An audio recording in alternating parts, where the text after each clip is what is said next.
So Arizona has extended its school choice legislation.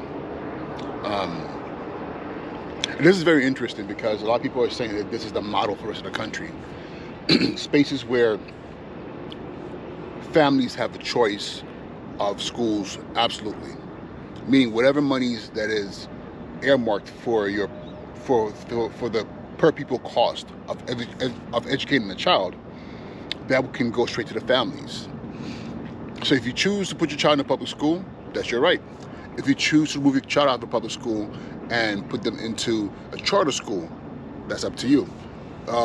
Catholic school, private school, wherever there are seats and that are being offered to you, you can take the funding from the state for your child, excuse me, and then register in whatever school you want. And at first I was like, man, this is dope. Because again, I really believe in the free market, and I believe that giving families the option to choose where their child attends will force the hands of all parties involved, all types of institutions to really up their game. So if public schools want to keep children in their schools, then all those issues, all those ills, all those discrepancies, all those inequities need to be addressed and fixed. If private schools want to get those funds and get those children, same thing. They have to maintain or address and fix. So it's competitive, and that is part of what a free market society provides for you. Options. There's no one size fits all. So yeah, I was excited about that. And I'm still excited about it to a certain extent, until somebody brought to my attention.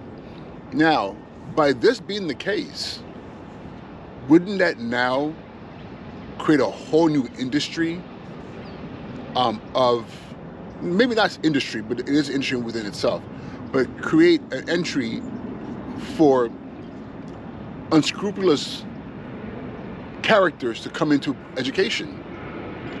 Because now you're talking about, like, for example, I believe in Arizona, the number I heard, and I might be wrong about this, was something like $6,000 a year, for each child.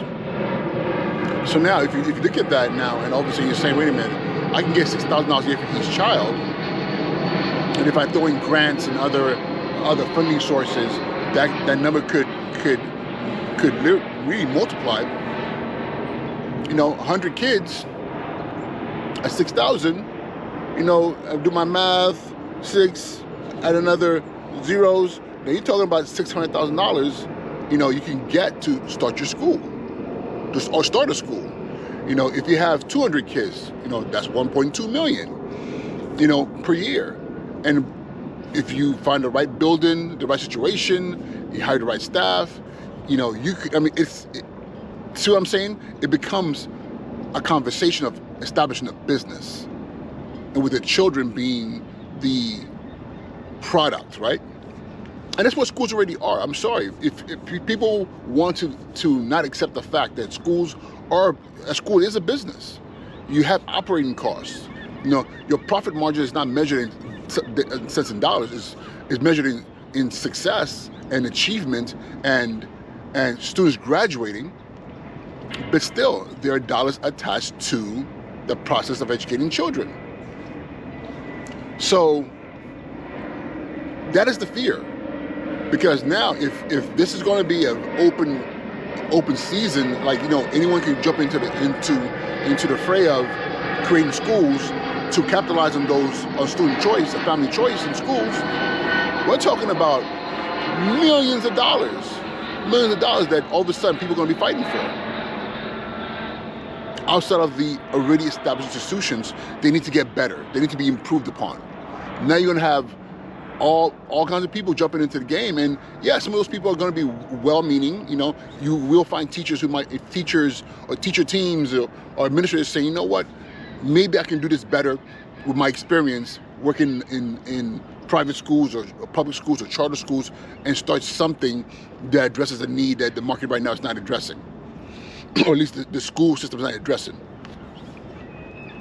And that's fine. My fear is that you're going to have people who are like, whoa, dollar signs, and start building schools for the sake of making money and not really for the end product of making sure that our children are properly educated and equipped to be successful in the world. That is the fear. So what do you think? Do you think that having like this kind of like blanket school choice anywhere, you pick any school you want is the way to go? Or do you think that there needs to be some kind of, line drawn to ensure that certain people are not jumping into this whole entire space, only thinking about this as a business and potentially harming children? And that's where I stand right now. Like where do we draw the line? How do we ensure that that schools that will be opened, it will happen. It will happen. Opening private schools is easy to do, honestly. If you look at the if you go to the U.S. Department of Education, and I forget what it's called, but you could look up like the regulations for opening schools nationwide, and it will show you state by state, and the barrier to entry is very, very low for private schools.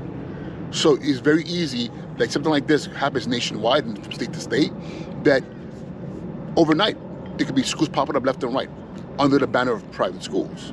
So, and then question again is going to be who are opening these schools and for what purpose. And if it's purely for profit, that's where things become dangerous, and things become, kind of iffy, because again, you want to make sure that schools that we have that are open are truly addressing the needs of our children and not just open for the sake of, making a buck. All right, guys, this is Uche Njoku, Sneaker Principal. Talk to y'all later. Peace.